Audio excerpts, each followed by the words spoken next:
Welcome to Buddha at the Gas Pump. My name is Rick Archer. Buddha at the Gas Pump is an ongoing series of conversations with spiritually awakening people. I've done quite a few hundred of them now, and if this is new to you and you'd like to check out previous ones, please go to batgap.com, B-A-T-G-A-P, and look under the past interviews menu. This program is made possible by the support of appreciative listeners and viewers. So if you appreciate it and feel like supporting it to whatever degree, there's a PayPal button on every page of the site. Thank you for that. I'm really fortunate and honored to interview such wonderful people every week. I take the responsibility very seriously and spend many hours preparing. It's been very conducive to my growth over the years. And I'm especially honored to be interviewing James O'Dea this week. And I've really been inspired and enriched by what I've read and listened to. Since boyhood, James has dedicated his remarkable life to alleviating the suffering of others, and he's done so on a deep mystical foundation. James O'Dea is the award-winning author of Conscious Activists, Cultivating Peace, Soul Awakening Practice, and other works. He is a former president of the Institute of Noetic Sciences, which was founded by the astronaut Edgar Mitchell, who spent about 8 hours walking on the moon and had a profound mystical experience on his way back from the moon, which is why he founded the Institute IONS. James was also the Washington office director of Amnesty International and CEO of the Seva Foundation, which was founded by Ram Dass and dedicated itself to alleviating blindness through cataract surgery in poor areas of India and Nepal. He's taught peace building to over 1,000 students in 30 countries. He's also conducted frontline social healing dialogues around the world. He's a founding member of the Evolutionary Leaders Group and is on the advisory board of the Peace Alliance, Cosmos Journal, and the Laszlo New Paradigm Institute. I've just reviewed the notes I took while reading James's book, The Conscious Activist, and every single one of them could be a springboard for an extended conversation. I'm afraid we won't get to all of them, but I think you'll be inspired by what we do get to, and I really hope to do justice to James's inspiring life and work in the conversation you're about to hear. James mentioned that he would like to start this conversation with an invocation. And we're going to end with one also, so please do that, James. Thank you. What a joy and pleasure to be with you, Rick. I think you're doing an incredible service. Thank you. The depth and quality of your interviews is wonderful, and your own spiritual presence very evident. So thank you. Well, I'm a work in progress. And yes, well, that's for us all. I wanted to begin with an invocation because I'm beginning to put together a book of invocations, and I'll talk more about that process a little bit later. How I can condense transmissions, if you like, I'm not a poet per se, so I call them poetic invocations. And they're designed to transmit teaching and uplift. And so this opening one is called This Consecrated Hour. Do you not see them, the ashen ones, the gray ones, the starving orphans, the seduced innocents, the decimated specters of conflagration, all the beings trampled in degradation, crowding our collective shadow field? Go find them in this consecrated hour of human becoming. Find your estranged, your lost and abandoned family, and embrace them into the vital marrow of your life. Kiss them until the ashes of their betrayal turn from gray to red, and the blush of love blows through the one soul, the one life of all. Do you not feel them, the slicks of poison, the necrotic plastic, the ocean's dead zones, the cancers, the tumors, the die-offs, the daily extinctions, the breath of life suffocated on a genocidal scale. Do you not feel them in your own flesh and blood? Go heal the pain in this consecrated hour of human becoming. Feel your rivers, your lakes, your mountains.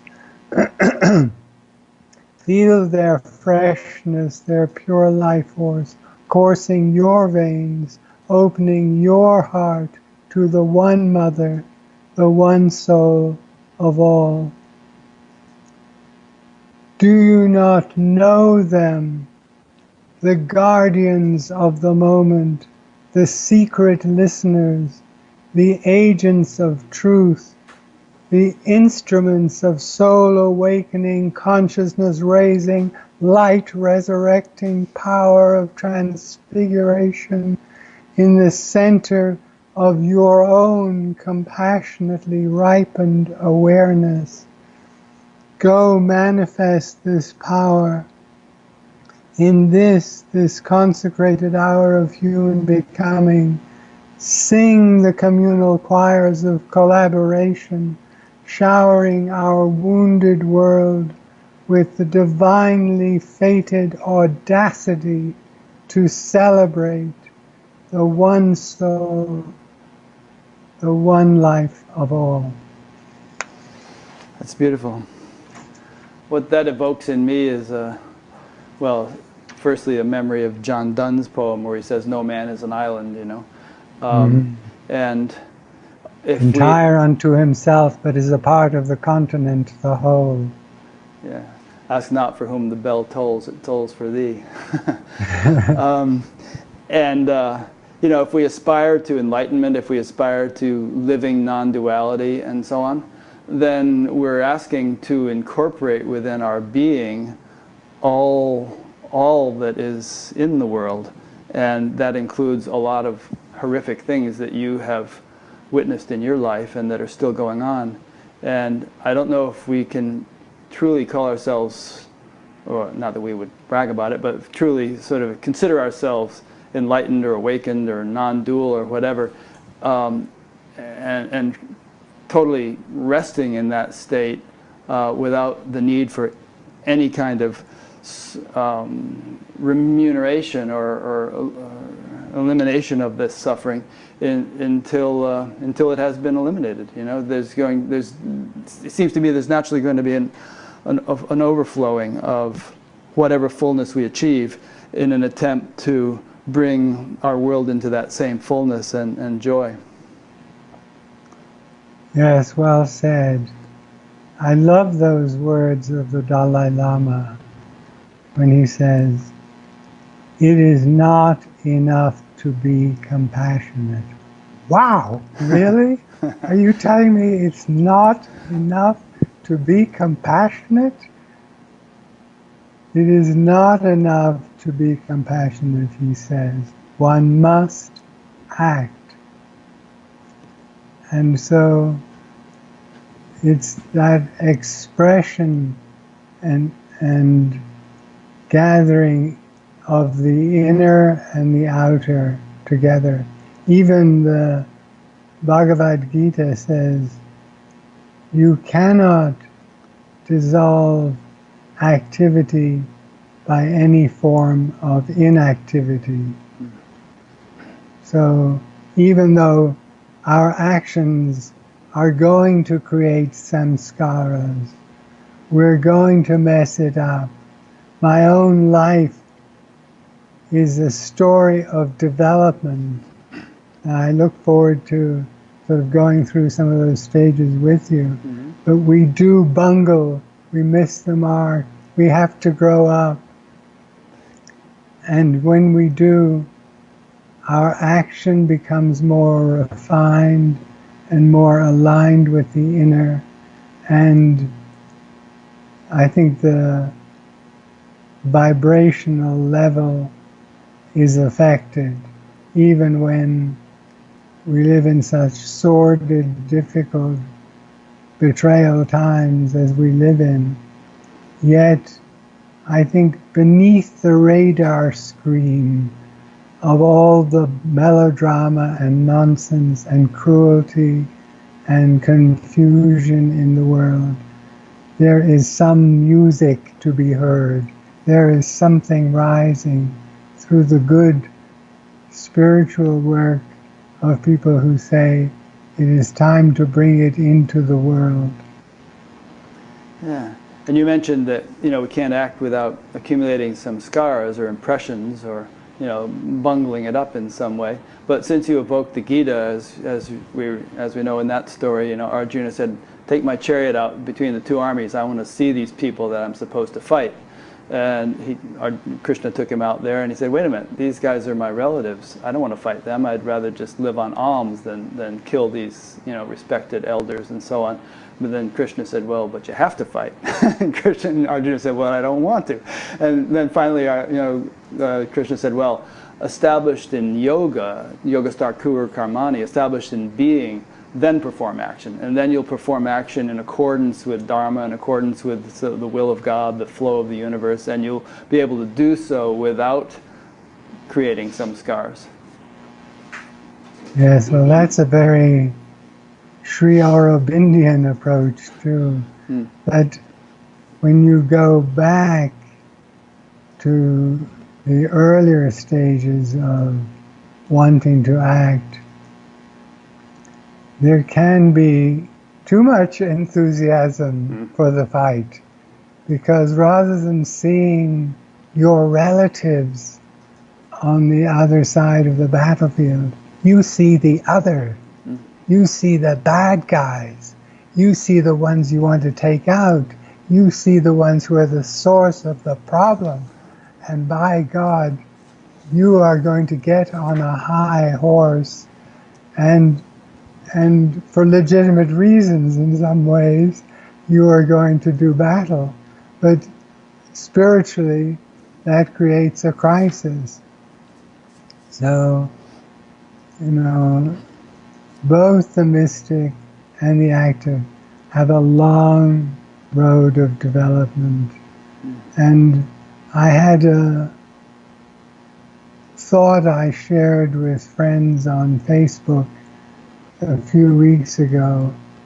It was really deep, Rick, and legitimate. And it came to me after all these years of struggle and work on both the mystical side and the activist side. And it came to me and I said, it is thought that it may take 10,000 or more lifetimes before we can be liberated. It may take 1,000,000 years. And I had this feeling of, right, that's okay. I'm ready for that. I want to walk that path. I want to walk every step of the way. I don't want to get a quick get out of jail free card. I don't want to, get a quick miraculous jump to transcendence. I want the sobriety of every moment, not the ecstatic process, which a little ecstasy now and then is good. But that sense of being consciously aware that I am making every step towards the goal of dissolving in the beloved. And that has been a profound growth moment for me. Yeah, one thing I think about when you say that is that, it took a long time for the universe to get where it is today, and for us to get where we are today, although who knows what our whole evolutionary trajectory has been, but it's probably been going on for a long time. So you could say that God has a lot invested in us. And should we really be in a hurry to just sort of snuff it out and get out of here and cease to exist? Or would it be a more mature perspective to say, use me, Lord, for in whatever way I can be used for as long as you would like to do so. You've spent a lot of time developing this instrument, and I'm happy to offer it in service for as long as it is useful. Right. And behind some of this conversation is that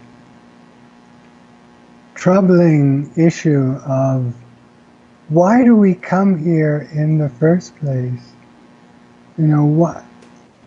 What sort of a deity or divine entity creates this place of such appalling cruelty, of such deep misery and deep suffering, and then says, oh yes, and I've given you some escape routes. You can get out this way or that way. Well, why did you create that in the first place? As a good Catholic boy, I learned about original sin, and Adam and Eve being thrown out of the garden because of their curiosity. And so one has to come to, I think, some understanding of what that story is. And for me, and for many mystics of different traditions, it becomes, there is a purpose. The great Sufi mystic Muhyiddin Ibn al-Arabi, many people don't know of him. They know of Mevlana Jalaluddin Rumi, who in Sufism is called the pole of love, and Muhyiddin Ibn al-Arabi is called the pole of knowledge, and very difficult to read, so most people don't go there. But he starts his great work, The Bezels of Wisdom, the wisdom of the prophets, with this thought that God wanted to know His own most beautiful and powerful qualities. God wanted to know. He wanted to know Himself as the whole story, the good, the bad, and the ugly. And so then you look at creation and the immanental pole of creation and say, we can be the eyes and ears and hands of the divine. Maybe we can't be the autonomous, what Ibn Arabi calls the principial autonomy of the divinity, but we can be instances, we can be moments, we can be motivations of the divine, and that then we can express beauty and truth and justice and these qualities that express through us. And that, for me, changes the story. It says, it's not about escaping, this hellhole of a world. It's about discovering the beauty. You remember the vinegar story of Buddha is asked when he tastes vinegar, he says, it's bitter. And this is a reflection of his understanding of the bitterness of human suffering and the terrible pain. It's sort of a symbol of that. And then Confucius is asked to taste the vinegar, and he says it's sour. And the sourness is a reflection of the injustice of the world, the corruption, that's what I'm looking for. And so his Buddha's path is out of bitterness is compassion. Confucius' path out of sourness is to create structures that represent social order and high levels of governance. And Lao Tzu is asked about the taste of vinegar, and he says, it's sweet. And for him, that's a reflection of the Tao and the sweetness of the Tao, that if you look deep enough into it all, there is sweetness, there is sweet truth in the way of nature. And for me, that journey has been decidedly bitter sweet. I have a saying, let the bitter be bitter, and the sweet be sweet, until the bitter and the sweet are one. And what happens when we don't let the bitter be bitter? We really get into falsehood. That's the track, that's the path to falsehood. When we create the false positive. Don't worry about the negative. Our world needs positive and negative. And negative, you can see negative and positive, positive. It's that false positive where the danger is. You know, again in Sufism, Mahmud Abdal simply says, your heart must face its tests until some sweets turn bitter in the end. Your heart won't answer yes. Why won't your heart answer yes in this instance? Because the heart is an organ that perceives the wholeness, that lives in wholeness. It cannot be a partisan of the sweet. I know some people really believe that it's all the journey through sweetness, and that if you're acknowledging the bitter, that you're being negative. Oh my goodness, you know, be positive all the time. I'm sorry, but I cannot do that. That would not be faithful to what I have learned on the path. I need to say torture is horrific nightmare of human immorality and cruelty. And I don't think that I am being negative by saying that. I'm pointing out the negative. I'm unveiling where the false truth lies. I think there's a distinction between what you just said, you know, where you've dedicated your life to trying to eliminate horrific things, and so in order to do that, you've had to put your attention on those things, and kind of indulgence in negativity as a form of entertainment, you know, like like porn or violent video games or something like that, which are only going to pollute our minds and hearts. So in that sort of thing, yeah, don't put your attention on the negative. But if people are suffering, starving, you know, being abused, mistreated in any way, then how is that going to be solved unless some well-meaning people put their attention on it and try to do something about it? Right. I think you've got it there. Yeah. There are very deep nuances in everything in all of these stories, but if you take, for example, a story that I often share because it's so powerful about a social healing dialogue that was convened, that I helped convene, and present was Gottfried Leaf, a former Hitler Youth, and Mary Rothschild, daughter of Holocaust survivors. And she asks him she describes what happens to 23 members of her family, extended family. And she asks him for what he did in the story.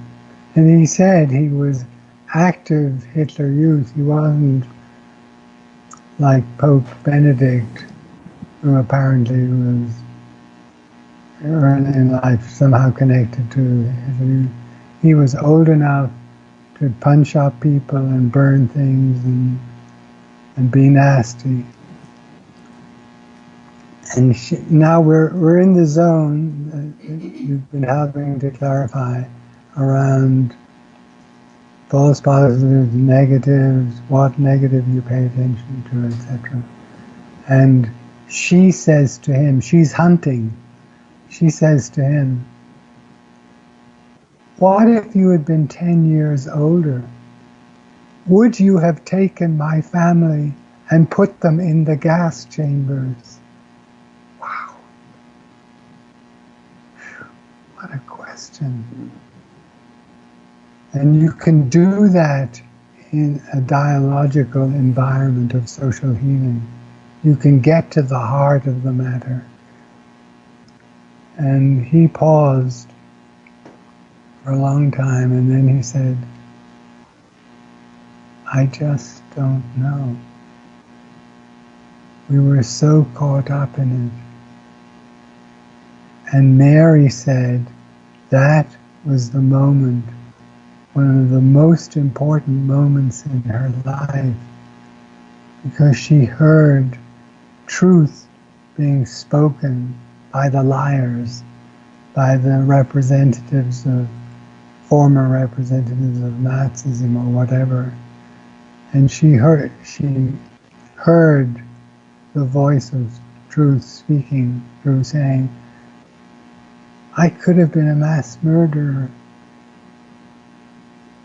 See how far we can take this conversation? Yeah. And you and I could have been boys in Nazi Germany or soldiers in Nazi Germany and have fallen into the same mindset that was predominant, and that we probably would not have had a choice to, to opt out of. So it's good not to get too self-righteous. Yes. Well, if I could just share from my early life Sure. to try to bring in this developmental aspect. First of all, I'm conceived days before my sister dies, and my mother, when she is in the mourning process, discovers that she is carrying me, and so I am conceived in mourning. So my experience, and we know from contemporary science, health science, that a lot happens in utero. So I'm in the utero of a woman whose 11-year-old daughter has died, and she is mourning, and yet there's new life coming. And she died suddenly and unexpectedly, so it was a real shock to her. Yeah. Right. And 11-year-old girl. Yeah, just a terrible. So that sets the whole story for me. There's the bitter and the sweet, right in the womb. I am coming into this world sort of born out of the bittersweet. And yet there is something in it that also tells me, because I'm born after this, I'm born into my mother's love, and so I can go through these hell stories because I know it's not the end of the story. There's something else that carries me forward. But where I want to take you to, when we were talking, when you said you and I, so as a young boy, I had a fervent, mystical path. For people who really bang on the Catholic Church, I say, wait a minute, it has a mystical training for children that you really need to value. I mean, having Christ enter your body and feel the mystical union, being told God Himself is in this process, whether you believe that or not. As a child, I went through my own story with it. But you have a communion with communion. It's a beautiful process. So I told my parents I wanted to become a priest, and they said, at ages 10 and 11, you're way too young. Wait till you're 18. I was on fire, and I eventually won and went to a remote Catholic seminary, and again, it was unbelievably rich for me. The days of silence were days, as I think we should really recognize childhood spirituality. It can be much more potent than it's often portrayed. But things unraveled, and I would just say that part of the unraveling was a kind of psycho-spiritual crisis that I had from early one morning, vomiting up the communion host. And here, with all the seminarians standing around me in the entrance to the church, we're looking at the floor at these white particles of vomit that I had just vomited up. What was that? Yeah. What kind of mystical crisis was that? You're rejecting the body of Christ there. Right, exactly. Right. And then the priests, ushering all the seminarians out and huddling, conferring with the rector of, how do we deal with this? And I heard whispered to me and then said to me, and this was an unpremeditated sacrilege. And it was like, wow, I had to investigate the whole process. But where I want to take you is my struggle with that and the crisis that developed. I should have written to my parents and said, I need to leave. Things are unraveling and it's not right for me anymore. But probably the sin of pride, probably that, other factors too. But I went into this incredibly interesting criminal process whereby I studied how to steal the money from the bursar's office, leave in the middle of the night, take a plane to Ireland. I mean, my family had already moved to England. And when you said, each of us could have been in the Hitler Youth, I get it, because there was some perfection in this criminality and the execution of this that maybe I got rid of it at age 13 and I didn't have to become a criminal in this life. But each of us, I think, have capacities, whether or not they get fulfilled in that way. Yeah. It's something ironic about the fact that they were so shocked about your vomiting up the wafer, because, I mean, if you think about it, everything we eat usually comes out the other end.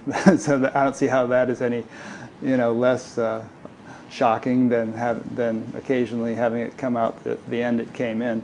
But perhaps they don't follow everything through to its logical conclusion in the Catholic Church. Yeah. But what happened to me was, again, being thrown out of the garden. I mean, after my family brought me back to London, there was this incredible grayness. I mean, the suburbs of London can be grey and foggy, but there was a spiritual grayness. I was thrown out. I no longer had those spiritual days of retreat and where my soul really wanted to go, and that I was responsible for casting myself out. And so, again, in my development, there is this intensification process that's beginning to work its way up through adolescence, which is very interesting, of communion from early childhood, deep spiritual contact, loss, self-rebuke, and longing, then the beginning of a deeper longing. What have I done in my life to lose the impulse that was so rich for me? And what happened, and I think it was meant to happen. I mean, I don't know how you feel about those kind of things in life, but I started channeling that energy into activism, into work on behalf of the poor and senior citizens, and it was both related because it was compassionate, but it was also the beginning then of my learning as an activist. And I got a Teenager of the Year award for my activism and got a lot of prominence as a, by this time, 16-year-old in the media for things I would say. And the minister responsible for social welfare wrote to me and said, it seems as if you have a serious critique of our treatment of senior citizens. Would you kindly come and discuss it with us? I'd love to meet you. And I wrote back, and with that viciousness that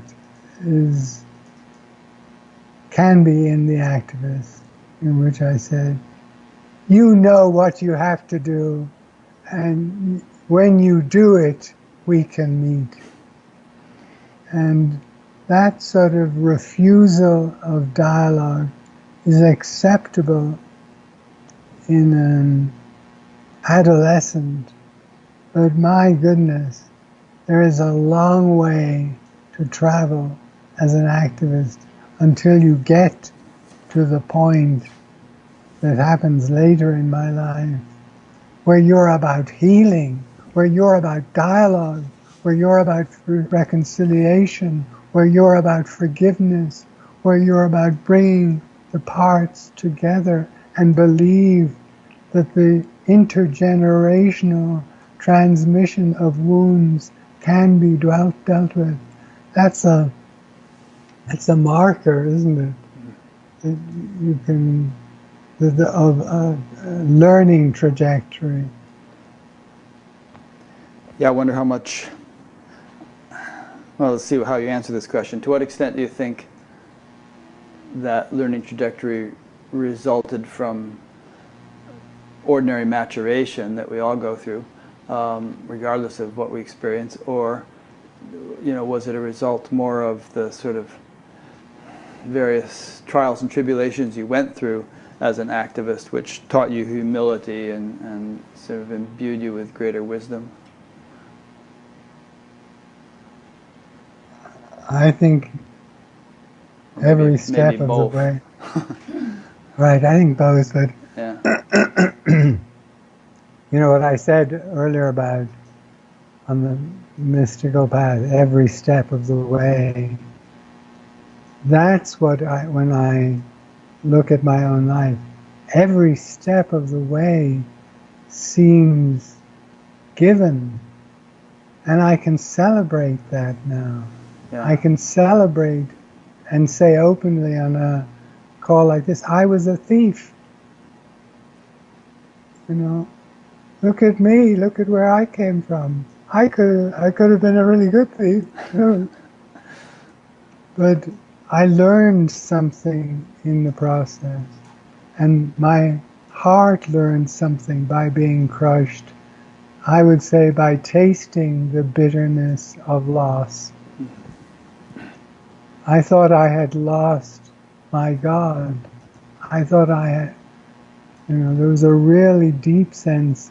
I never completely felt I had lost God or lost the mystical, but enough to then vitalize the energy. And then as you progress, you see how each phase helps, both on the mystical path and the activist path, refine. And when I had my next sort of really significant mystical experience, I would like to share, if that's okay. Yeah. Before we do that, I just want to comment on what you just said about each phase helping. And we were talking a little while ago about, God creating creation, as it were, to experience all of his powers or qualities or something like that. And as you were saying that, I was thinking, that show me a place that in which God doesn't permeate, and which actually is anything other than God, from the tiniest to the largest aspects of creation. It's all just sort of the divine playing or interacting within itself. And so you can't sort of blame God for doing bad things to people, because God is doing it to himself, so to speak. And I also was thinking that, if there's going to be a creation at all, it seems to me there have to be relative qualities. If there's going to be diversity, that by definition means there's going to be, hot, cold, fast, slow, big, small, pain, happiness, and all the polarities that we can think of. And so how does that relate to what you're... so in terms of what you were just... Well, yes, we're in a zone here, so I'd like to respond. Yeah, go ahead. To that. We have to be so careful in this discourse, because we have a theological, cosmological discourse, and we have an existential discourse. And there is never a moment when we are not invited to try to end the cruelty or the suffering. We cannot in any way say, well, it's God's experience, so that's okay. No, I wasn't implying that. No, I didn't say you were. I just was flagging it because that's where things can get hairy, and people make a choice or a decision to go spiritual and religious and mystical or whatever, and say it's all inevitable anyway, because this is God's self-discovery process. And boy, do I like to invite people to really say, then let the God in you be powerful in manifesting the supremacy of compassion and the power to change and transform the world. And that energy, as you know, is an energy that feeds my life, because I have seen people rescued from the torture slab. I have seen the power of mobilizing consciousness and conscience and dramatically changing the story. So we can say in this, my cosmological take on this is that it's all related to evolutionary process. It's all related to those impressions. I was a tiger. I was a vulture. I was, I was a murderer. I was a thief. In my lifetimes. As you know, Pythagoras had a mystical school, and we don't know what they were, but he taught his students he could remember back even prior to human lifetime. So rather than being a force of autonomous evil, which, believe you me, I've had to explore deeply in my life, is there autonomous evil? And that sense of evolutionary process that we gain all of these impulses, these instincts, and then there comes a moment, there comes a lifetime, like the lifetime you and I are having now, when we wake up sufficiently to begin to see that we are actually, vast, and our source, our basis is love and truth and compassion. I know this is a big conversation, Rick, it's okay. We have time. And and I don't want you to forget the story that you were about to tell, but just to carry on with the point you just made for a minute. So if everything has a sort of evolutionary purpose to it, if that's God's agenda, so to speak, then how do you respond to somebody who says, well, tell me how the Holocaust had an evolutionary value for those who suffered from it? And I've heard people give rationale like, well, the Jews took on the karma of the world in making this sacrifice, or it was somehow instrumental in their personal spiritual evolution in the big picture. And that can seem very glib for somebody who doesn't kind of share that philosophical perspective. So how do you respond to such questions? I go back to, I guess, my take on the evolutionary process, which is, as mirrored in my own life, it's a developmental process. So what we are seeing in things like the Holocaust are developmental. They have nothing to do with God's wanting it to be this way, but that I'm, for example, very influenced by spiral dynamics and looking at the evolutionary process of the social order through, tribal affiliation, and then empire and military, and then truth gods. I'm sure in your conversations you've gone over spiral dynamics. A little bit with Ken Wilber and some others, yeah. Right. And Don Beck, of course, the master teacher of that. Mm-hmm. And what you see in that theory is that there's a positive and negative for each phase of our social development, of our evolutionary development as a species. That if you take the red code, the warrior code, the phase where militarism dominates society, the positive of that is a great positive, is that there are beings who are willing to offer their life to protect the rest of the social order. And then the shadow of that is domination, is ethnocentrism, is, power over. And moving through that is very, very challenging. And so that's how I see these genocidal periods, is moving through those social evolutionary phase changes.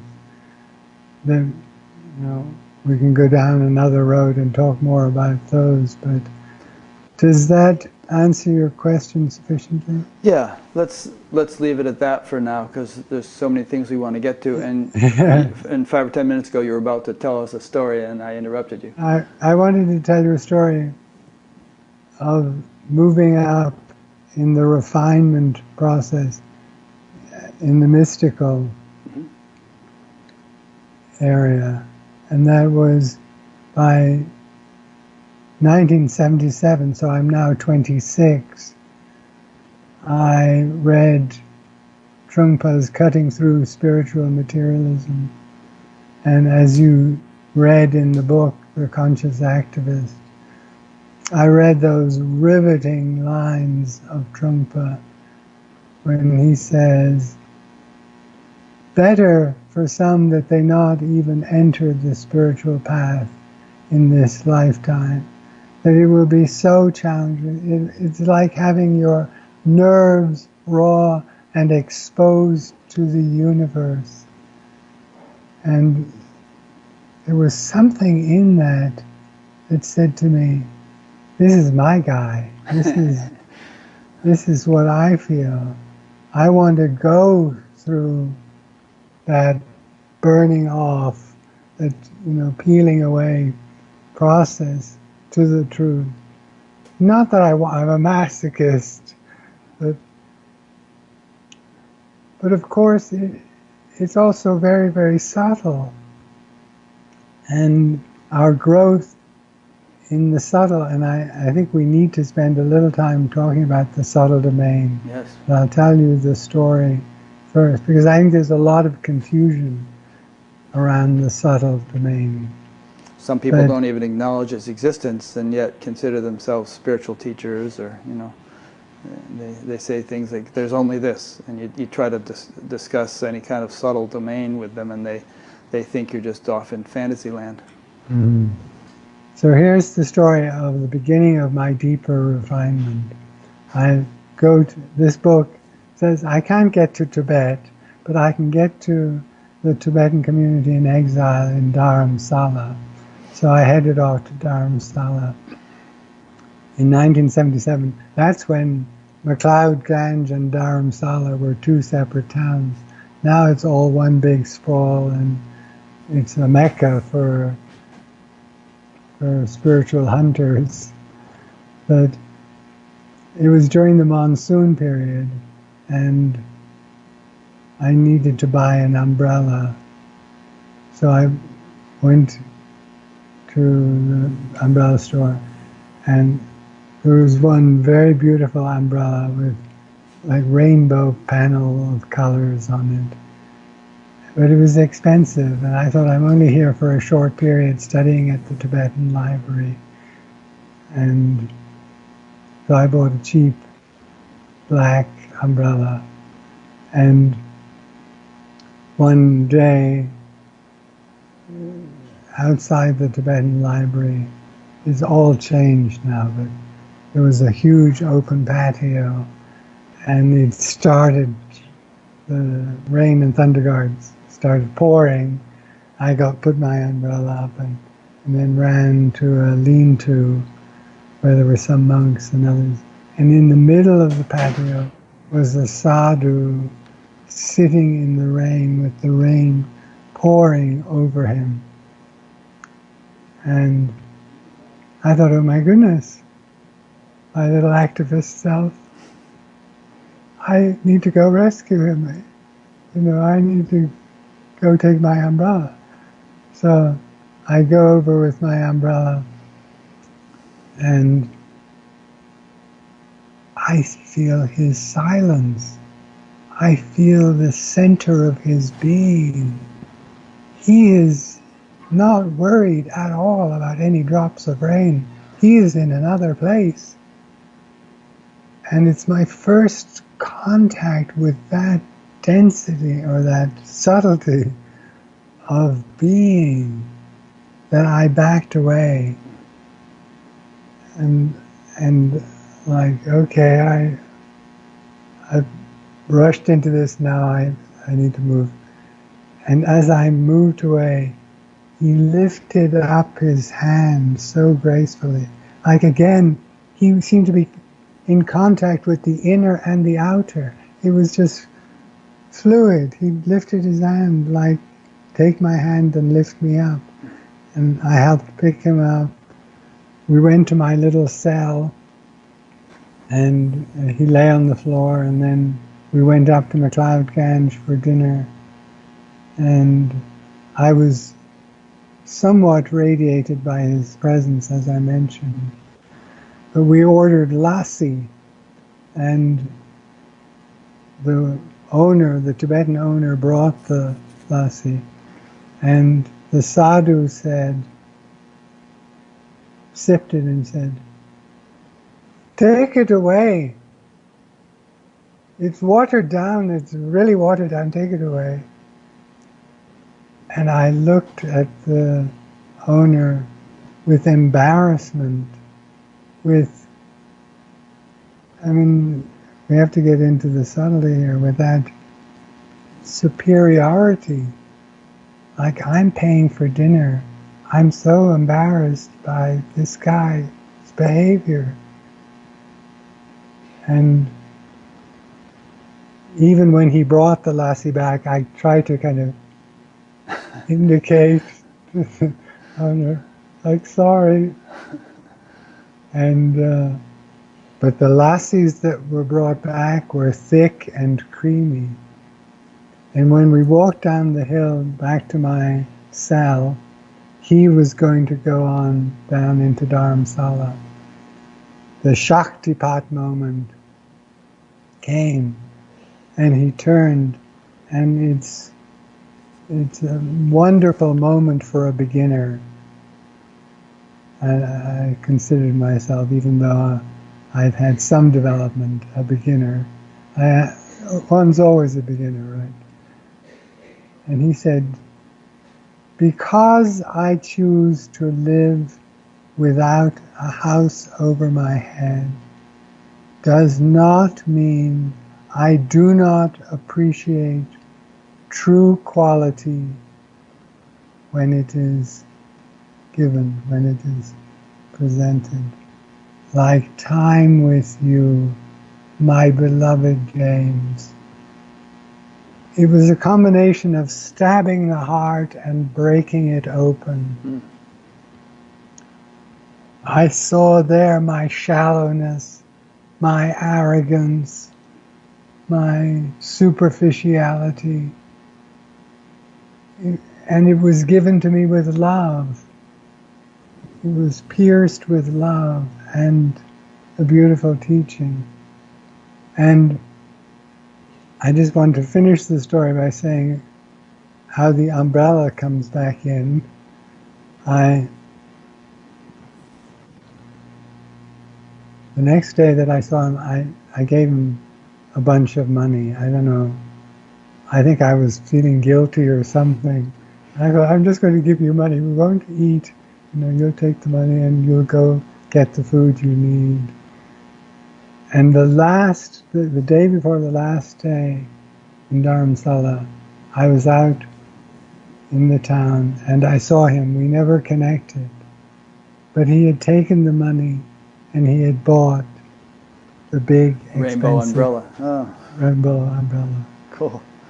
And that was a teaching, both the opening and again the teaching of quality, that, your quest, my friend, needs to be around quality. What is the deeper quality? And it's not about umbrellas, it's not about anything like that, right? It's about a way the universe can teach you and deepen your process. That's nice. And so you see at each phase, we get this growth and deepening, and we may at some point get to Turkey where it really breaks open. Before we go to... And then later where it really comes together. Before we go to Turkey, I'll tell you a story.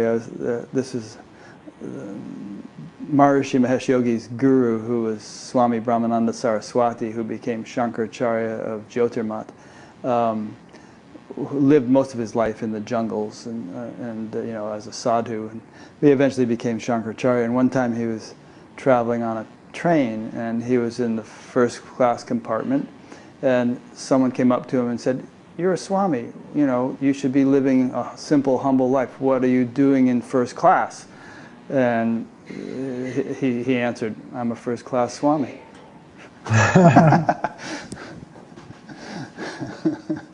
That's so great. I love that. Kind of like the colorful umbrella. Yeah, so there's all kinds of things I want to talk to you about, and we'll interweave those with the stories you tell. For instance, at some point I want to talk to you about the deeper meaning of forgiveness. And let's do it. You want to do it right now? Whenever you're... Okay, yeah, but I also we'll get to Turkey and all that other stuff too. Yeah. I don't want to leave those things out. out. By the way, this is wonderful because in Ireland we weave a conversation. Yeah. And it's not linear. It's not linear, right? Yeah. Well, about forgiveness, you know, I mean, I was thinking about this as I was thinking about our interview, and I was remembering some examples of, like, for instance, about a decade ago, some guy shot up an Amish schoolhouse and killed a bunch of children. And immediately the Amish people, I think he was killed or perhaps killed himself, but the Amish people went and baked pies for his widow and, you know, just forgave him and all this stuff. Or like, you know, a couple of years ago when Dylan Roof shot those people in the church in Charleston. And, you know, immediately the surviving church members were expressing forgiveness for Dylan Roof and so on. And I wonder, when I hear that kind of story, you know, are they really forgiving, or is it just sort of the way their spiritual tradition works that you're just supposed to say that? And you know, how could they so instantly feel forgiveness? And what effect is that having on Dylan Roof? Does it humble him? Does it shame him? Does it make him realize that perhaps he didn't do such a good thing? And so you've encountered so many experiences in your life where people who've been severely affronted by others, such as the people who were hacked by machetes in Rwanda, turned around and forgave their murderers, their attackers. And so how have you come to understand the deeper significance and mechanics of forgiveness? Somebody wrote to me a little while ago and asked about a man in prison and how to do the forgiveness with them. I said, do it in a way that makes it real and valid for you. Don't, because there are books out there that say the only way is total unconditional forgiveness. Don't fall into that trap, because it's about two. It's about the process between you and the other. And so make it real.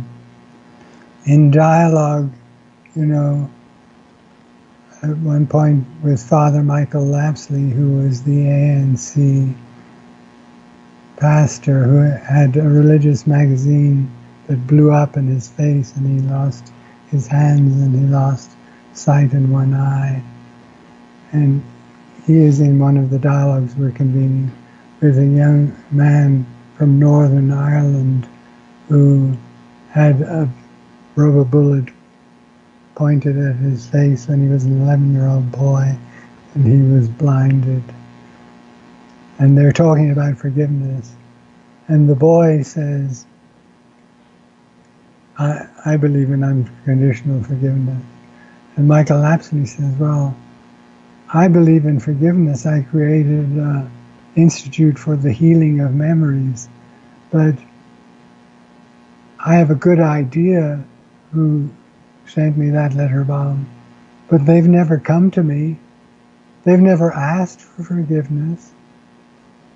You know, so how am I supposed to forgive them? He said, it's like somebody who steals your bicycle and comes riding on the bicycle and says, you know, forgive me, and then they go off on your bicycle. Doesn't make sense. It's got to be real. And the Irishman said, sure, I would have put a pretty little bell on the bicycle for them. He said, because I gained so much from my blindness. I became an international voice. My destiny was revealed for me through this process. And, you know, Everett Worthington, for many years, taught forgiveness to couples. And then he came home and his mother was found beaten to death with a baseball bat. And he talks about releasing the toxic poison of unforgiveness. That are you going to live your whole life as a subject to this travesty, and in the end they win not only the victim, but they win you. And, you know, so you see that from total unconditional to make it real and give apology, to, you know, release the toxin that's poisoning you, because if you don't forgive, you're going to be in a very wounded state. And finally, to the example of Albie Sachs in South Africa, again, had a bomb blow off an arm and an eye. And during the Truth and Reconciliation process, he was also in prison and tortured.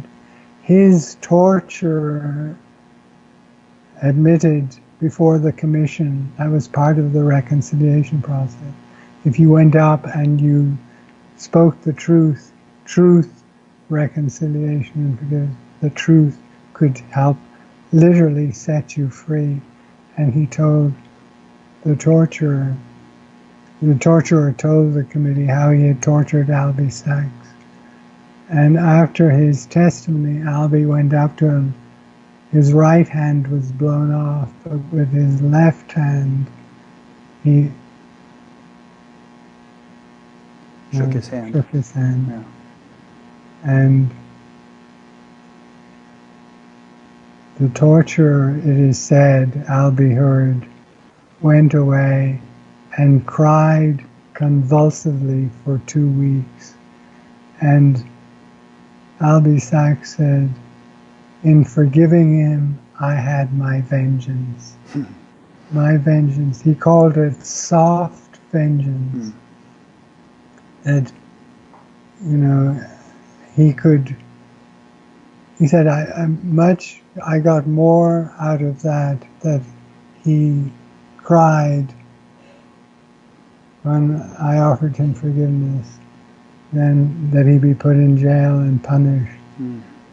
And that opens up the arena then of the larger emerging restorative justice movement, which again says it may not be just as simple as some, and they do, you've probably seen their books, some people say, unconditional forgiveness. It may not be the way, unconditional, I don't want to deprive anybody of unconditional forgiveness, but as you can see, I'm trying to paint the larger framework in which make forgiveness meaningful. And the restorative justice process says, how are you going to atone? How are you going to show that your life has been changed? You know, that restorative justice process was there in Rwanda. It was not simply a matter of forgiving those who had macheted you. In the gacaca process, you know, the perpetrator is brought before the community, and is asked to speak the truth. And if they speak the truth, that's heading in the right direction. If they are really want to atone and they agree to atone, then the forgiveness process. Well, now I need some help with my house being built, and I need some farming help. So there's the rejoining of the community. It is not done in abstraction or without these other elements that come together. Nice. So perhaps in conclusion, we might say that whether or not the perpetrator knows he has been forgiven by the victim, if he does, it may have a transformative effect on him, as with the case in South Africa. But even if he doesn't, forgiveness, if it can go deep enough, frees the victim from carrying a burden all his life. It liberates him and cultures his heart, and so on. Would that be a fair synopsis? Yes. Yeah. Okay. And then just that other element of the restorative Right. process of bringing the community together. Yeah. There's certainly some situations in the world that could use that. But it's really on the rise. Yeah. Restorative justice in schools, and in some countries it's much more prevalent. Mm. Somebody sent me a documentary of this group of Israelis and Palestinians who are kind of reaching across and connecting with one another and creating a fairly sizable and growing bubble of harmony in that right. intractable situation. The Bereaved Families Forum. If that's what you're referring to. I'm not sure if that was it, but yeah. People who on either side have experienced violence come together and deepen this reconciliation. Yeah. Well, tell us another story. I think you were going to tell us about Turkey, but I'm not sure. Whatever you would like to say next. Well, I want to say that just before Turkey, in terms of the activist developmental process,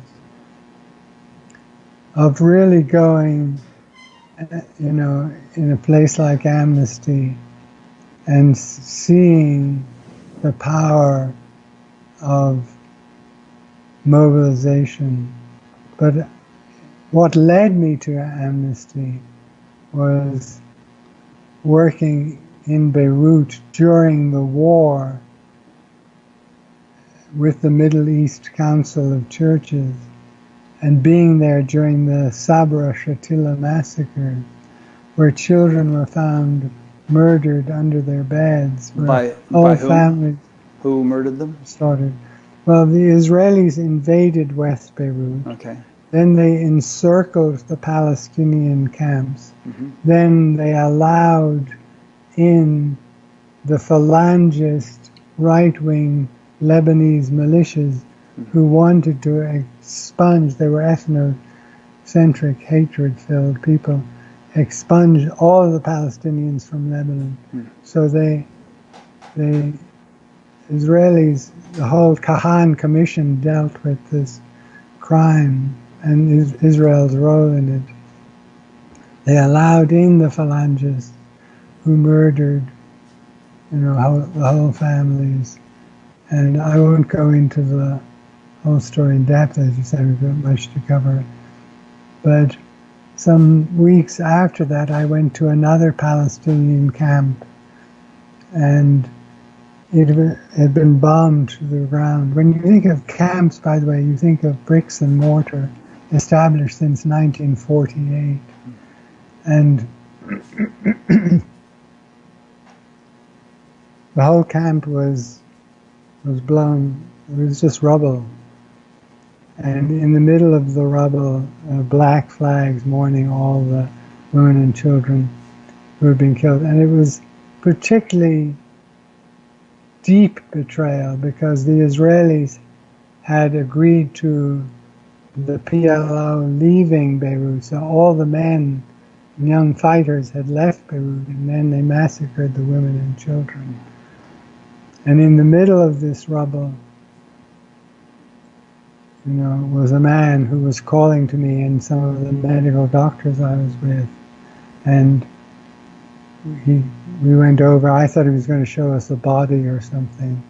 And then he said, "I'd like to make you coffee." And I couldn't believe it. Like, he had a calorie gas stove, at first we said no, and then it was clear for his dignity he needed to do that. And so he apologized. The cups were broken and cracked, but with that incredible dignity. He had come from Jaffa, now called Haifa, and he made the Arabic coffee. And at that point, Rick, I was at the lowest point.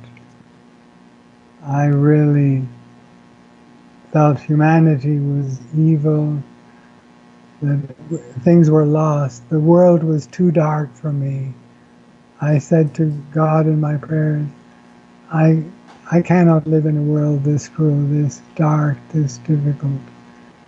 And then slowly, as I watched this man, I had an epiphany, which resulted in my ending up in Amnesty International.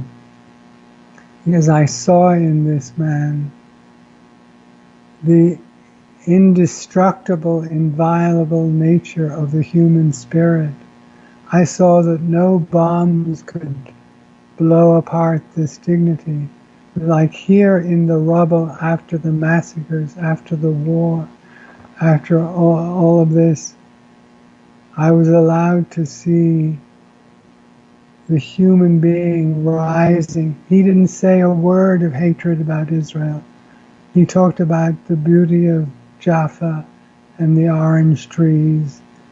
And that's when I saw it's possible, because at our core we have an indestructible spirit. We're spiritual beings having a human experience.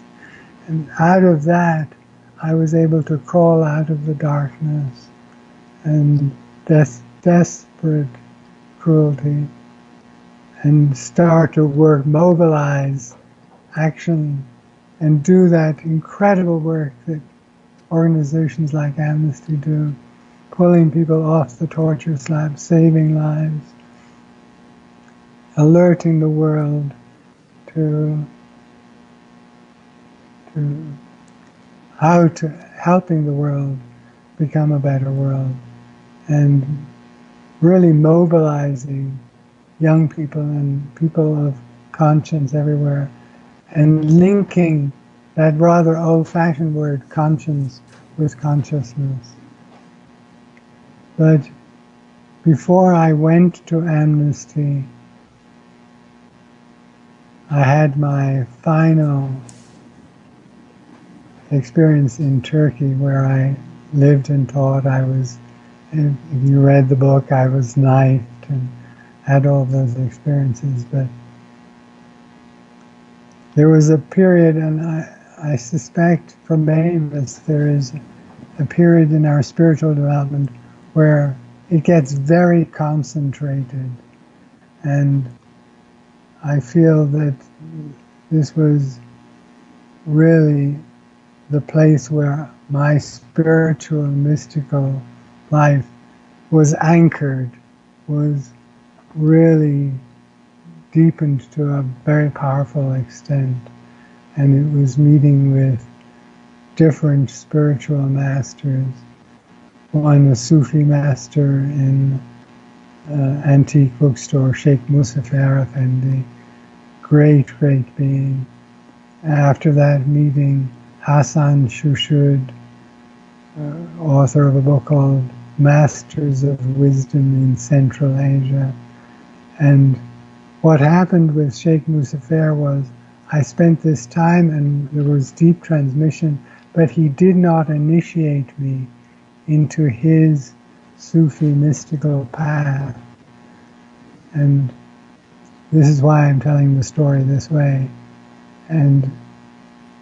But through his energy, I believe, and his grace, and magical synchronicities, I was led to this other master who was the most protein. I mean,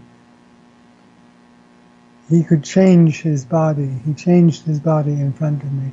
I had never, ever seen him this kind of cities before. In what way did he change it? He was a little old man who told me on the phone, I'm too old and I don't take students anymore. But then he said, but there's something in your voice that tells me we're going to meet. And quite balding and small and petite. And then at a certain point in the conversation, he moved towards me because he was going to give me the transmission of the zikr or the prayer practice and the instructions. And as he moved towards me, I couldn't believe my eyes at first. It was extraordinary. He started to change. His face started to change. And as he stood, actually sat close beside me, there was a young Mongolian, Central Asian or Tibetan face. It was that part of the world. It was young, it was luminous, and he started to give me the instruction. The breathing process, and when the whole instruction was complete, he sort of pulled back, and there was that little old man. And I went into the most intense period. He had given me the breathing experience. He had said, fast, do night vigils, pray, do your zikr, fast, night vigils. And that's all I could do. I mean, I did day work, but I lived for several months at this intensity of as much night vigiling as I could do, fasting as much, doing this breathing and zikr. And at that time, and I thought this was complete, I thought I found my spiritual master, and I am so grateful that after all the journey of these years, I was now about 32, that I had been given the grace of a master and a way, and this young man who was a spiritual colleague said, I want you to meet my teacher. He's almost your age, a little older than you. And at first I put him off, saying no. And then I sort of agreed to go. And I could feel the intuition on the day of the meeting. Meher Baba says, intuition, inspiration, illumination, realization. That's the path. And so the intuition clicked in. I'm going to meet a great soul.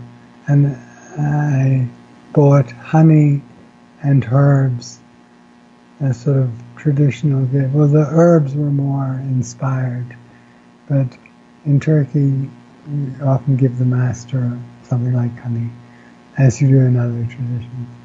And he was in the back of a pots and pans store.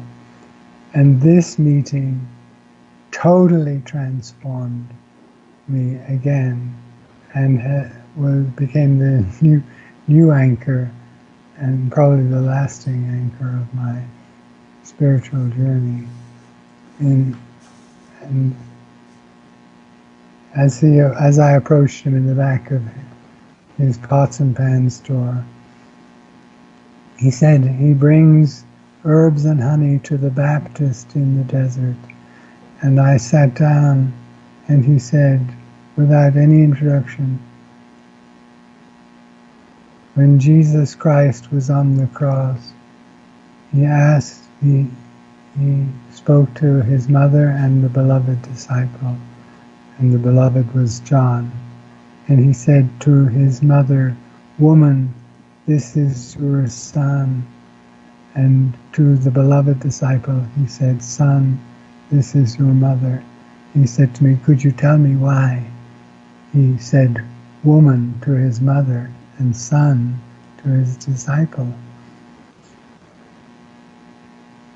I said some words, but he said, "Well, try this hypothesis.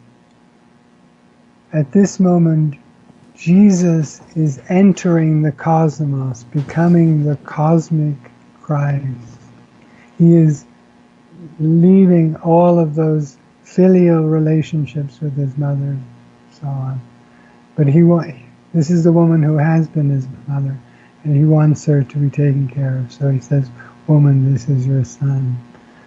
And when he says son to John, he is at that moment where he pours the fire of his love, the unconditional fire of his love, into the only heart that could bear the unbearable intensity of this earthly fire of Jesus. And you can imagine, even in telling this story, the Shakti that's in the room at this point. I'm feeling the Shakti. And he said, "So James O'D, the reason you are here is that the game is up, that there is no religion, there is no formula, there are no set of practices for you. There is no way but to hunt that fire. You, my friend, are a hunter of that fire, and you will keep hunting." And at the next meeting, he said, "Stop praying, stop fasting, don't make yourself a saint." He said, "For 6 months, completely abstain from any kind of spirituality. Don't even think about God. Don't ever get on your knees. And let the page be emptied out." Very Zen in some ways, so that you can be written on. He said, "At the moment, your book is too full, and it's got a lot of different chapters. So empty it out." And he said, after 6 months, it will be clear. 6 months after I did that practice with him, I started with Amnesty International. So, I don't know if you have any commentary or reflection on it. Well, I do have something. I don't know if this is the man you were just alluding to, but you said there's an excerpt from your book where you say, "The bishop lifted his head with measured deliberateness as if about to speak. He threw a glance at me that ruptured forever the membrane of the separate self. Gold threads poured from his eyes into mine. The threads were finely braided. They entered through the portal of the eyes and gathered in a pool in the center of my chest. I had witnessed the divine in a human being." Was that the same man you were just referring to? That was at the same time. The same time, yeah. He wasn't a Sufi master, he was a Suryani, Syrian Orthodox bishop. Mm-hmm. I won't go into the whole story, but what I learned from reading a Meher Baba book, who's my central teacher at the moment, just about 2 months ago, is that transmission through the eyes is a particular transmission that is given to someone who has reached what he refers to as the 6th level of initiation or consciousness. So the 0 to 1st is the gross level.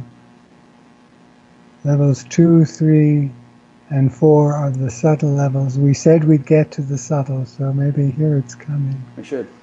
The 4th level is the end of relationship to any form of energy or subtle energy.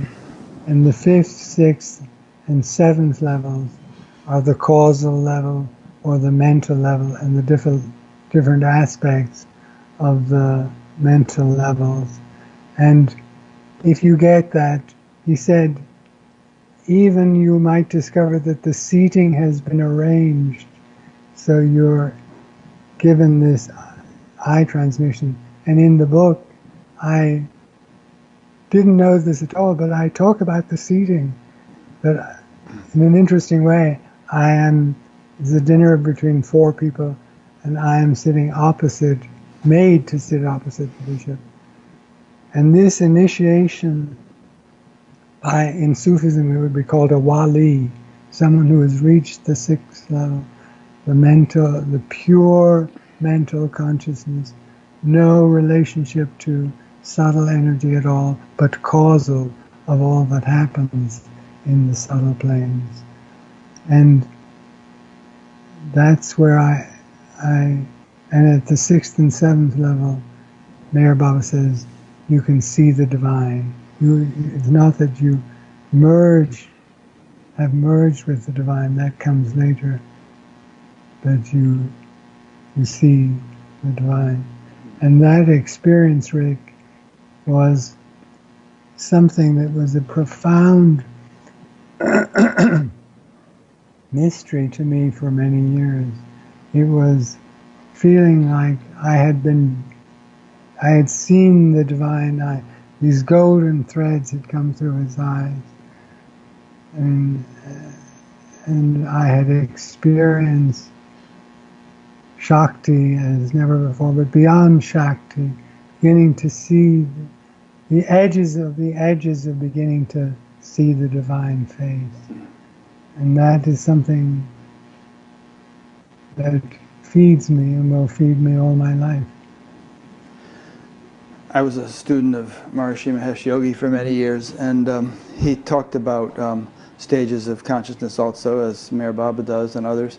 And he referred to a stage after self-realization, actually, which he referred to as cosmic consciousness, but stage after that as being the blossoming of celestial perception. And he said it's as if prior to self-realization we have, foggy glasses on, which is like in the Bible, seeing through a glass darkly. And then with cosmic consciousness, the windows of perception have been cleaned, so the glasses are clear. But then through the growth of deeper appreciation and refinement comes a phase where it's like having golden glasses on. And everything, that's it. Yeah, and as your day, I presume, I haven't reached this stage, but I presume as your day-to-day 24/7 reality, there's this sort of appreciation or perception of the celestial field, which is a very subtle field of the world that we all perceive, but ordinarily we're stuck on the gross level of perception. But beneath or that gross level are strata of greater and greater subtlety, and the most refined level is one which we might call celestial, and the perception of that would be one of sort of a golden glow characterizing or shining through all the objects of perception. Beautiful. Yeah. That's wonderful. Thank you. And I agree. And since we both agree that there is something about the subtle level that I think is really important. If I may say, we mentioned earlier Sri Aurobindo. Sri Aurobindo says in this conversation around mysticism and activism that you don't worry in the beginning about the path of service or activism. I mean, serve others, be compassionate, but focus on going through those subtle planes and then bringing down the supramental into the world. So it's a very powerful story for anyone interested in spiritual activism to explore Sri Aurobindo. It's not exactly the path I've taken. I've taken more a simultaneous switching between the two, and eventually we get to the merging. But I think that bringing down is so important, whether it's going up or bringing down, to acknowledge where you are and what you're learning and what you're receiving and where you're growing in relationship to the subtle path. I mean, I love that expression by Mozart when he went to see the emperor and he said to the emperor, "Your Imperial Majesty, I am a vulgar man, but my music isn't." And at another point he says, "From whence this music comes, I do not know, but I thank the good Lord, it is Mozart." And what Mozart obviously does not realize is trying to articulate is the beginning of the subtle plane. In Sufism, in many paths, as you were saying, there's a movement from the gross to the subtle, and the spiritual path is the entrance to the subtle.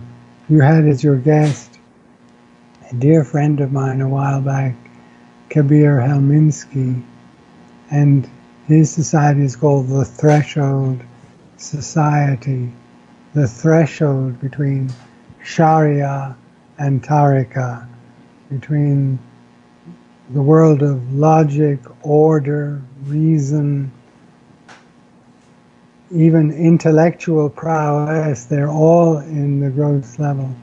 And then the subtle level is where the music really takes off, where the cities begin, and where, as we go through the illusion, they're still part of the illusion, but they're the entrance to the illusion that draw us deeper into the story of ascending, but also, I believe, and feel passionate about, is the bringing of those powers into the world.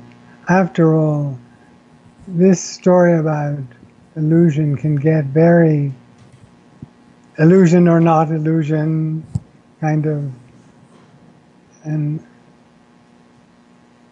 you have the illusion of is horrific behavior in the world and massacres and things like this, and you have as the illusion Mozart's music. Which do you want? Right. Which, so to bring that contact with the subtle powers into the world so that we can transform. And this is where, it gets very exciting, where I think the story does come together. I mean, we've meandered through parts of it in my life, but when health and healing start to say, it's all about the subtle, do you go to the doctor and the doctor says, do you meditate? Do you meditate? I mean, 20 years ago, a doctor wouldn't have asked you that, because are you empathic? Do you serve other people? Are you bringing down those subtler states into your body? Sri Aurobindo said the supramental has to be taken into the cellular level. So we have a story, whether in science, in health, in education, that really can bring these worlds together. I mean, look at science. Science is exploring the subtle realm like nobody's business, and begins to tell us that what we thought was the vacuum is now the plenum. You know, that the subtler it gets, the more powerful it gets. Same metaphor, same analogy with spirituality. The subtler and more refined it gets, the more powerful it gets. So, yeah. There's several things I'd like to say in response to that. But before I do, I just want to remind those who are watching the live interview that if you have a question you'd like to have me ask of James, go to the upcoming interviews page on batgap.com, and there's a form at the bottom of that page through which you can submit your question. So a couple of things you just said about, I just want to comment on, have you comment back. But one is about what Aurobindo said about the supramental being brought into the cellular, which brings to mind the thought that what we're talking about here, in addition to its other aspects, is a physiological transformation. You know, the whole physiology has to be restructured in a way, in subtle ways, in order for it to be a fit vehicle for what we're talking about here, and that goes right down to the cellular level and to things which are understood in Eastern traditions, you know, as energy paths, nadis, shushumna, kundalini, all that business has its relevance. And another thing is that I think that something that is clearly associated with this growth of subtlety is growth of the heart. You can't really imagine a hard-hearted person having sort of refined, subtle perception. There's a kind of a melting of the heart and a blossoming of deeper values of the heart that correlates with being able to function, perceive, and act on a subtler level. I have more to add, but would you like to react to that? absolutely. That sense that we understand more fields and fields around the body. And so when the heart shifts deeper into empathy and love, the field of the body, the electromagnetic field of the body changes, the vibrational tone, the limbic resonance in a group. So you have the subtle and the physical affecting the psychological and emotional and the cellular level of the body. In these social healing dialogues and in deep dialogue, dialogue does not mean with two. It comes from the word dia, which means through, and logos, higher mind. So dia logos, through higher mind. How do you get to a space of such communion with people that they can really leave the platform of the rational, sequential linear mind, go into that higher state where they are experiencing through listening fields and so on, this communion with each other. It's physiological. It's got that, we know that the electromagnetic field around the body is holographic, fascinating, and that it extends outwards. Certain fields can be measured to a certain degree, but they extend quite far. So now you and I, non-locally, have created a field together, and the hologram of the electromagnetic field becomes the hologram of the two. And so we change the fields of rooms, we change the body's field, we change, all of that the the heart has 5,000 times the electrical strength of the brain. There are more neural ganglia going from the heart to the brain than the other way around. So the heart plays a central role in helping create these resonant fields where massive, deep, psycho-spiritual work can be done in healing ourselves and the planet and ending the transmission of our woundedness. So thank you. Now, there's two things I want to talk to you about. One is complexity and simplicity, which I think relates to the topic of subtlety that we've just been discussing. But now you brought up the topic of fields, and that's another thing. So I'm not sure which one we want to do first, but maybe we should take a crack at fields, since you were just mentioning it, and then we'll come back to the topic of complexity and simplicity. With regard to fields, I think we've all heard the phrase that, consciousness is a field. The field of consciousness, and we've heard of that term used in physics. There are fields such as the electromagnetic field, the gravitational field, and so on. And some physicists, like to speak of a unified field, which may underlie all fields and give rise to them. And some physicists go so far as to equate the unified field with consciousness.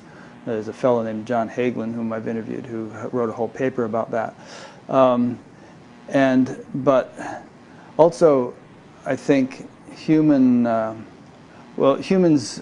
are rooted in and influence various degrees and levels and circumferences of fields. For instance, in a family, there's a sort of a group consciousness in that family, which you could think of as a field that is contributed to by all of its members and which influences all of its members. And the same with the community, a state, a nation, the whole world. And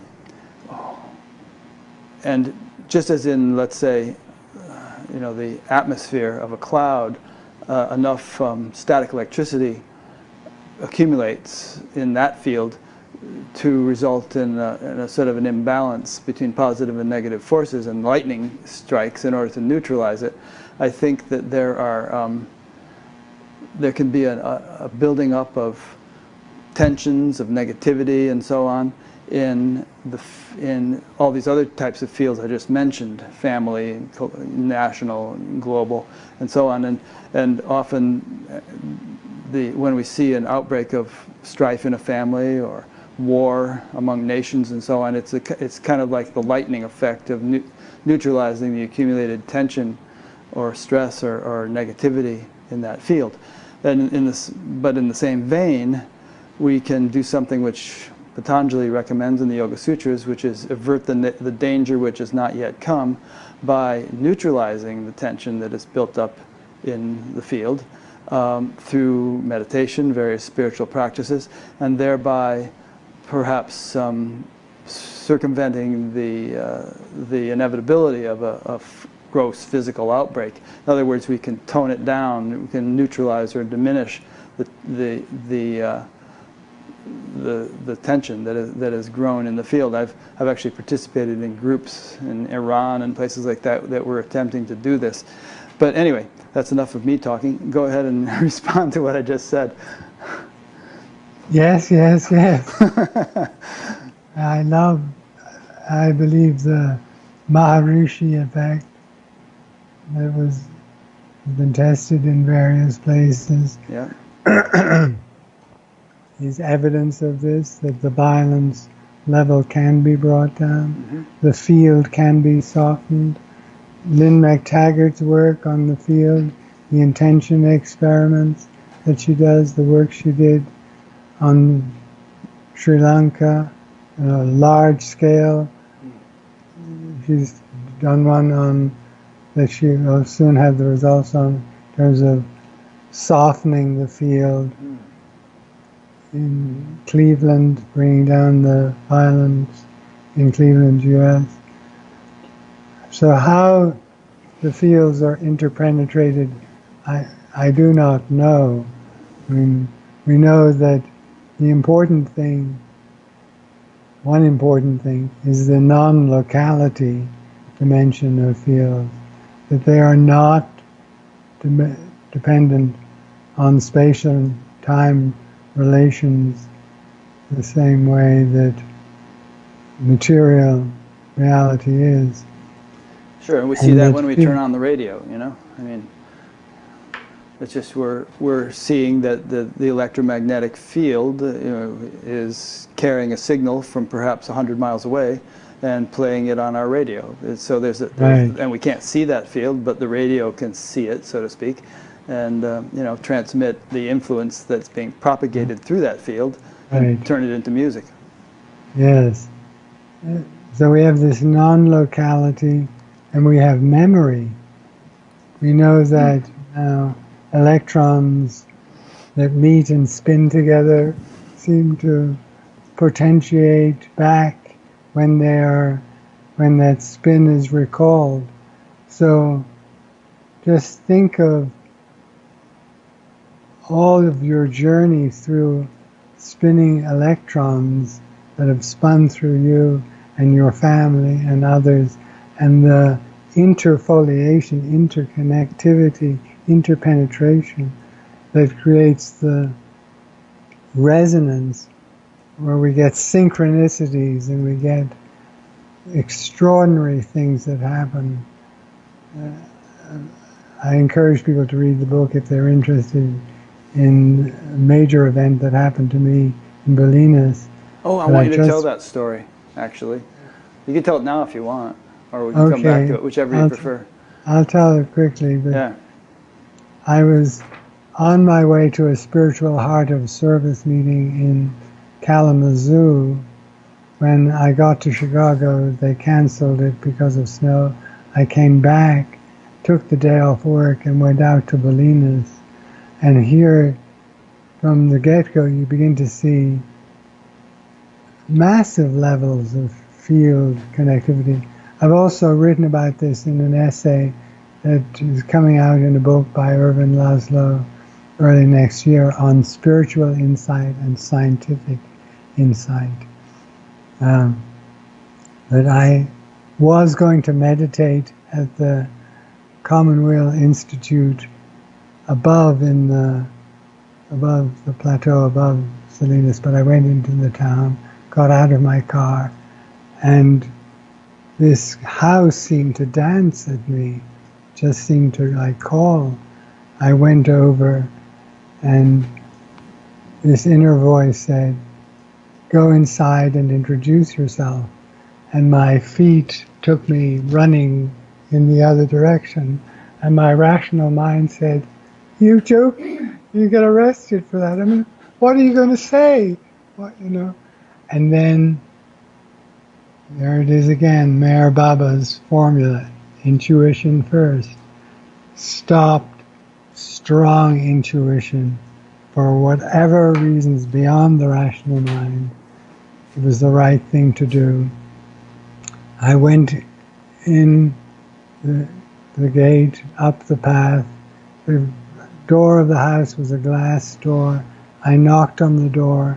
There were 3 women sitting on couch and sofa, and as one woman came towards the door, she screamed out, "It's Jim O.D." And when she opened the door, she said, "What are you doing here?" And my jaw would not work. I could not speak. I was in distress, like, what is going on? And she said, "You've missed the meeting, everybody's left." I'm totally confused. What evolves, or what unfolds, is that I had known everybody who had been at a meeting in that house. They were the leaders of the human rights movement in the United States. They had come together because another friend, Larry Cox, at Ford, had said, "We'll give you $1 million to celebrate the 50th anniversary of the Universal Declaration of Human Rights if you work together." They had discussed that, and they had all left. And I was very angry inside. I was disoriented. This is the time when the higher powers really got me, because I said to them in my inner voice while sitting with these women, no, you are not pulling me back to Amnesty International and the human rights movement. I gave you my best, I really did, and I have another path to follow. And I got up and I said to the woman, it's been fascinating. I don't know how all this happened, but I'm going up to meditate. And this young woman, Christy Rudelius Palmer, I mean, how could you forget a name like that? From the Minnesota Lawyers Committee for Human Rights, said, just before you go, I have a question for you. What is the relationship between spirituality and human rights? And it was as if I was pulled back into the room. It was as if this was the question that I really wanted. And I spoke about healing and bringing spirit and action together. All of these things that I've now been doing since that day. And that was a pivotal day in my life. And then I left and went away. So what was happening in terms of the field? There was clearly, since I had been together with many of those people in the house, we had had field experiences before. Remember what I said? Field is non-local and has memory. So not enough to kind of take shape in my consciousness where I got out of my car and I could say, oh yes, there are some people, but enough to jolt the subconscious mind with like something, I remember, what was it? There's a connection here. And a very passionate and deep connection with people I had worked with and gone through intense experiences. In other words, intensified that field potential. What we have to know about fields is their potentiation that get actualized when there is an observer, when there is an actualizing, potentiating circumstance. And here it was, me with a quest, they with their vibration, the field that they created. But it gets fascinating to look at the layers of consciousness, that out of this meeting, we won't go into too many details, the Fetzer Institute funded a meeting, and I was allowed to invite anybody I wanted on spirituality and human rights. Very shortly thereafterwards, I started these social healing dialogues, looking at the perpetrator as wounded and how do they heal. Much different place than Amnesty, which has to stay in a more binary, who's right, who's wrong relationship. So you could look at linking me into the fields of health and healing by then becoming president of the Institute of Noetic Sciences. And it's fields within fields that got activated by missing a meeting on the spiritual heart of service, but in some ways bringing me to the spiritual heart of service. Another thing about fields is that they're not just homogeneous, amorphous things. They are full of dynamism and impulses of intelligence. You were referring earlier to David Bohm talking about how I think it's said that in a cubic centimeter of empty space there's more energy inherent than there is in the entire manifest universe. At the subtlest level, at the level of the vacuum state. But there's also obviously, or not so obviously, inherent in this sort of most fundamental field, all the impulses of intelligence that give rise to the whole universe. Otherwise, where does all this creativity come from? And part of what we were discussing about subtlety and subtle perception is that when that really dawns in a person's experience, they discover that a world of beings inhabit this subtle realm, and which are every bit as real as you and I. They just don't have gross bodies. They only have subtle bodies. Yes. And those beings, from the accounts of people I've spoken with who perceive them routinely, are constantly engaged in interacting with us in various ways. And I wouldn't be at all surprised if, you know, whatever these beings may be, if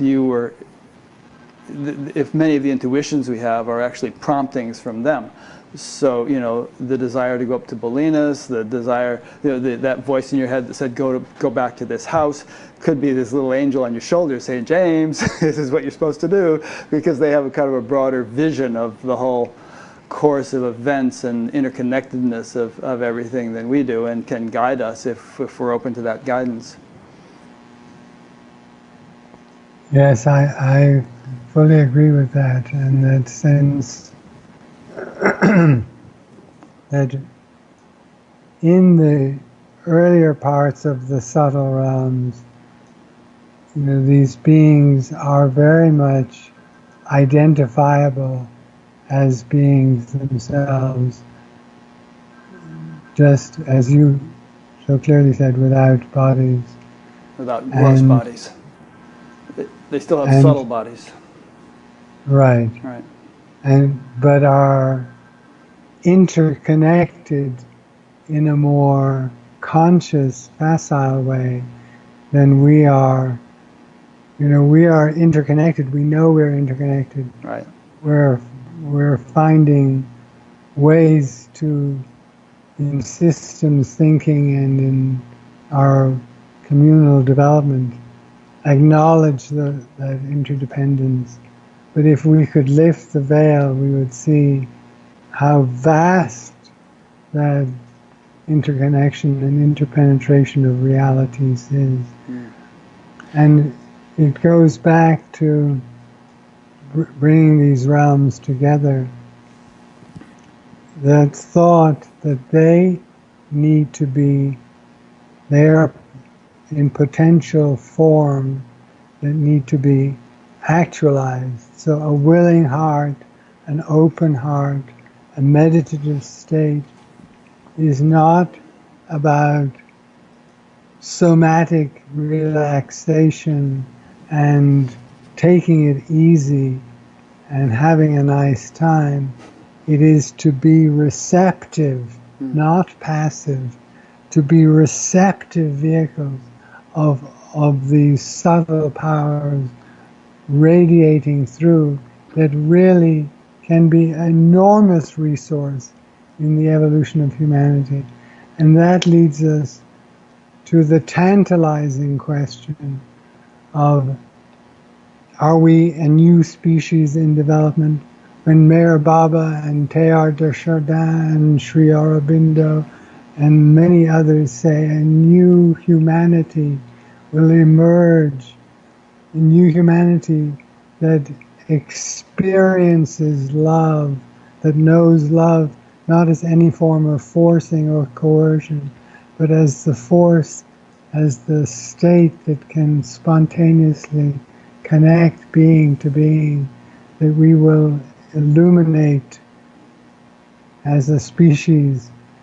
You know, it's certainly very tantalizing. And I think the universe is deeply structured to hint there's so much more to come, and there's so much, and the story gets so much better, which is, again, when we started with my story of the bittersweet in my childhood, that sense in me of this is not the end of the story. Whether we have a sociopathic president or whether we have, you know, terrible crises in different parts of the world and cruel leaders in politics, this is not the end of the story by any means. Yeah, and that's no, you know, trivial comment coming from someone who has seen far more than most of us ever will see of horror and, you know, terrible things. I mean, did you find that some of your associates in Amnesty and just became bitter and disillusioned and discouraged and even suicidal, seeing all they saw? I mean, are you kind of rare in terms of coming through that whole process with a optimistic outlook? I would say burnout rather than bitterness. Yeah. Just, you know, in every day you deal with torture, murder, mayhem, and you're trying to alleviate it. At some point, it takes a toll. Yeah. And I think living in the polarity takes a toll. There's a deep healing moment for me when I began to see that you can talk about impunity, and that topic is very big in the human rights movement. More human rights laws, get those responsible, stop impunity. But it doesn't feed me as much as the perpetrator is wounded. Where did that wound come from? How did the perpetrator get so wounded that they would do these things? So the paradigm moves from right and wrong, which we need morally. You know, in non-duality, we still have right and wrong, right? We still have torture is bad. We don't want to do that. No. But moving from right and wrong to who's hurt and how can they heal is a big element in my own transformation. And that brought together to me the worlds of spirituality and action. Once you talk about healing, the root of the word heal is to make whole again. We can be whole. We can, as I said earlier, you know, the heart is not healthy if it's made to be a partisan of the part. The heart is an organ of wholeness. It says in the Quran, universes cannot contain me, but I am contained in the heart of my beloved servant. In other words, the heart of my beloved servant is wider and bigger than universes. It's beautiful. As perhaps a final topic, I want to talk to you a little bit about complexity, and it'll be clear in a moment why I want to do that. Here's some quotes from your book. You said, if you really tried to obtain a comprehensive analysis of every problem before you decided to act, you would end up being paralyzed. There's actually no end to the analysis of how things got to be the way they are. And I'm reminded of a verse in the Gita which says that, you know, karma is beyond the complexity of karma is beyond the capability of human intellect. It can't be grasped. Then you go on, how can we change the world when it is so entangled in complexity? Again, a quote from the Gita. There's this, you know, verse that says, "For many branched and endlessly diverse are the intellects of the irresolute, but the resolute intellect is one-pointed." So, take a field of knowledge, for instance. If you study chemistry or statistics or any field that is studied in a college, you discover as you learn that the more you learn, the more you realize how little you know.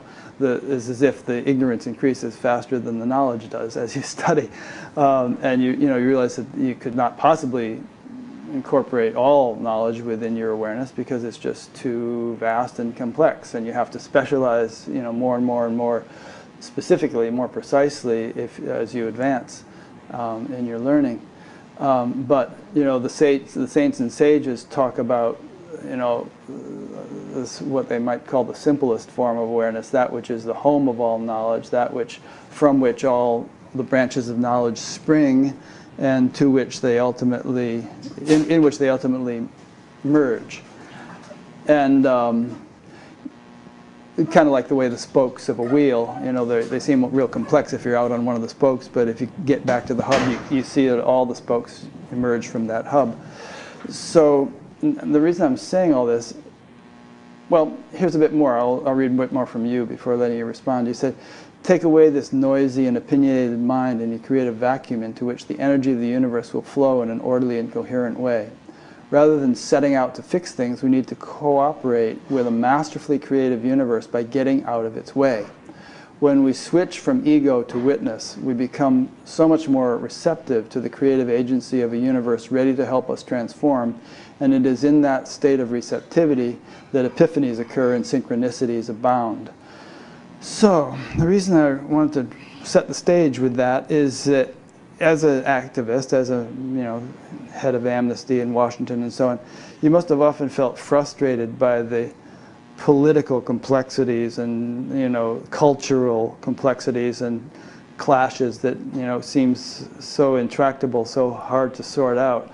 And if it seems to me that if we could function from a simpler form of awareness, that ground state of awareness from which the universe itself emerges, and if enough of us could do that, then the sort of simplicity of our consciousness and the cooperation with the universe, which you mentioned in the quote I just read, which would result from that simplicity, would sort of spread through the collective consciousness, and all these problems which seem too impossible to solve on their own level, hopelessly impossible, hopelessly complex, would somehow begin to diminish. Perhaps we'd actually find specific solutions, or perhaps we'd find that a problem which seemed intractable, we woke up one morning and it was no longer there, or it seemed a lot simpler than it seemed the night before.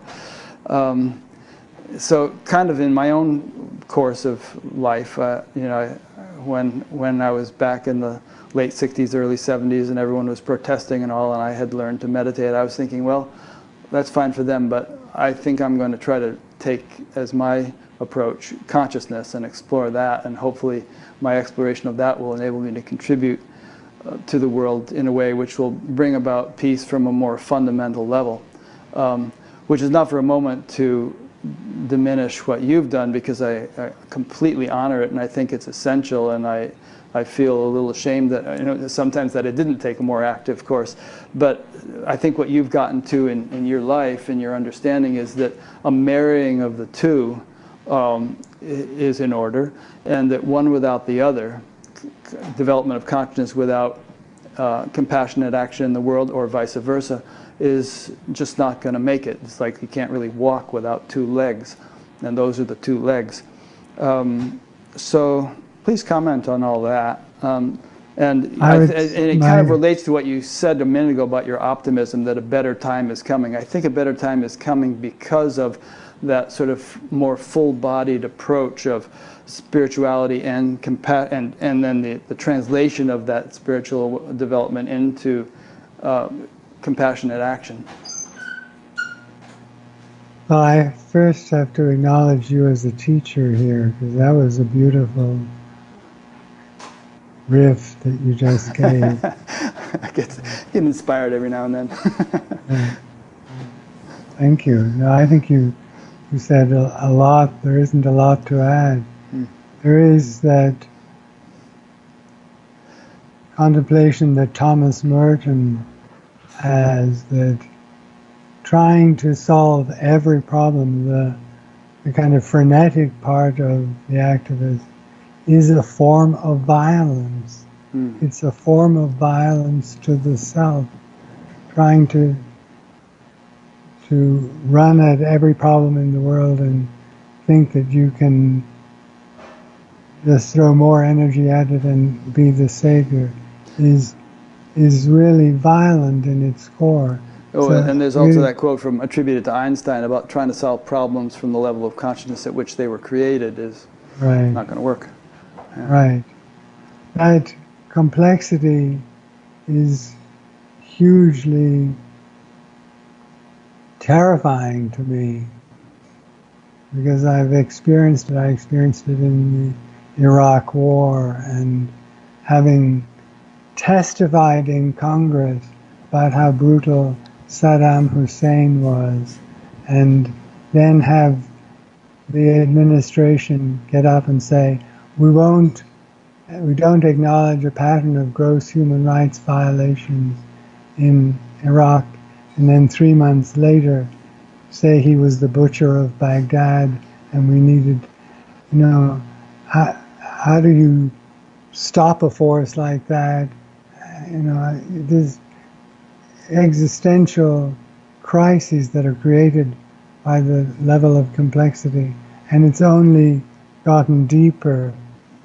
But as you so eloquently said, and I think it's true, that there is a way to bring it down. I think that in the second tier of consciousness of the spiral dynamics, there is this feeling now that in the final tier of the final level of the first tier, the green level, that the millennials and others are exhausted with the complexity. That there's so much complexity. There's goodwill. We want to save the planet. We want to do good things. We want human rights. But it's all gotten so complex. How do we get out of it? And so the path forward is a leap. It's that new humanity theme. It's a leap to the next tier of consciousness that says there are solutions. We have to organize out of a global framework. But up pops this word glocal. I don't know if you ever heard. Global and local combined, glocal. Right. That you live locally, you build community, you build sustainability at its roots. Part of the reason I came to a place like Crestone, that is spiritually conscious, building community, ecologically focused, that you try to enact in simple, verifiable ways with your neighbors, in your community, what you want for the world, so that that second tier of consciousness says you have to be world conscious, you have to have global systemic things, but they have to be based on inner values, on being the change that you seek in the world. Maybe that's a good kind of synthesis, that if you become the change, if you are the change you seek in the world, it does bring that complexity down to, I know what I can do to be a part of it all. And somehow those resonances make it real. Yeah. I know we're finishing up, but as I said, I did want to end with... Before you do that, I just want to tag one comment onto what you just said, which is that I think if we can become one with that intelligence which governs the universe, to which we've been alluding, and function from that field as an agent of that field, as an instrument of the divine, then our actions will kind of incorporate or embody the intelligence of that field, even if we don't completely comprehend. I don't think we can begin to comprehend the vastness of that intelligence, but without our even knowing it, our influences will sort of reflect the evolutionary value of divine intelligence. Well, Lord, make me an instrument of thy peace. We'll be an instrument of that peace quite spontaneously, even unwittingly. Amen. Yeah. Okay, let's hear your invocation. So one of the things that's really fun for me is that I've been collaborating. I think collaboration is not a thing we dealt with in a major way, but is one we would definitely agree is part of the new paradigm. It's dialogue and collaboration are going to lead us forward. I've been collaborating with an artist who's deeply inspired by Sri Aurobindo, is majorly immersed in Sri Aurobindo. Her name is Marika Popovits, and she paints paintings about consciousness and states of consciousness in the Akashic field and all of these elements. Brilliant, brilliant painting. And I sit with the paintings and then write invocations from them. I don't write descriptions of the paintings. I go to, if you like, the same source that she painted from and paint my words. So I wanted to close out with an honoring and celebration of that work. And that work, by the way, has now been picked up by dancers. The famous choreographer of Martha Graham has done a dance performance interpreting the paintings and the poetic invocation. Nice. So it's again collaboration within collaboration. The title of the painting and the invocation is The Eternal Instant, which is a quote from Sri Aurobindo. The eternal instant is the birth of years, I believe is the full quote. The eternal instant. The universe has a center, and you are standing in it. They burned Giordano Bruno to death for this idea. The center is everywhere. Everywhere you go in the universe, you are in the center. The same could be true for time. There is no moment which is on the periphery, no moment which is not harvested by eternity. Not a single heartbeat has a solitary domain, but is pulsed by all life and belongs to all families of being. Come here then, stand here, even here where Giordano stood, as his body was torched by ignorant hatred.